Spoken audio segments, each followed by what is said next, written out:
கண்ணா, இப்போ நம்ம கிளாஸ்க்கு வந்ததுக்கப்புறம் உங்கள்கிட்ட நிறைய மாற்றம் வந்திருக்கும்ல, என்னென்னலாம் மாற்றம் ஏற்பட்டிருக்குன்னு சொல்கிறீங்களா? சொல்லுங்கள்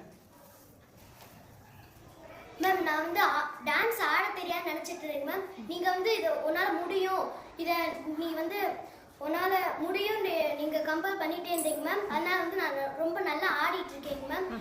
நீங்கள் வந்து நல்லா படி, நல்லா எழுது, இந்த ஹேண்ட் ரைட்டிங் உங்களுக்கு நல்லா வரும் அப்படின்னு நீங்கள் சொல்லிக்கிட்டே இருந்தீங்க மேம். அதனால் நல்லா ஹேண்ட் ரைட்டிங், நல்லா படிக்கிறது எல்லாமே நான் வந்துட்டேங்க மேம். எனக்கு முதல் நல்லா படிக்க தெரியாது மேம், நல்லா எழுத மாட்டேன் மேம், நல்லாவே படிக்க மாட்டேன் மேம், ஒழுங்காக கூட ட்ரெஸ் பண்ண மாட்டேன் மேம், ஒழுங்காக தலை செய்ய மாட்டேன் மேம், நானாக ஒதுங்கிக்குவேன் மேம். இப்போ எல்லார் கூடயுமே ஒன்றா இருக்கேன் மேம், நல்லா எழுத தெரியும் மேம், படிக்க தெரியுது மேம். சூப்பர்டா, நைஸ்டா. உட்காருங்க. வேற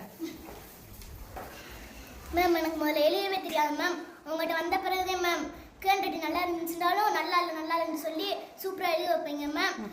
மனுஷங்கிட்ட யார்கிட்டையுமே கையெடுத்து கும்பிடக்கூடாதுன்றீங்க மேம். சாமிகிட்ட மட்டும்தான் மேம் கையெடுத்து கும்பிடணுன்றீங்க மேம். மேம், கல்வியே தெய்வம் என்று எப்பயுமே சொல்லியிருக்கீங்க மேம். கல்வி வந்து நம்மளுக்கு ஒரு ஆயுதம்னு சொல்லியிருக்கீங்க மேம். நான் எப்பயுமே படிக்கவே மாட்டேன் மேம், ஊர் சுற்றிக்கிட்டே இருப்பேங்க மேம். இப்போ நீங்கள் படின்னு சொல்ல எனக்கு அதில் ஒரு ஆர்வம் வந்துருச்சுங்க மேம். முதல்ல என்னோட ஹேண்ட் ரைட்டிங் நல்லா இருக்காதுங்க மேம், இப்போ கொஞ்சம் பரவாயில்லைங்க மேம்.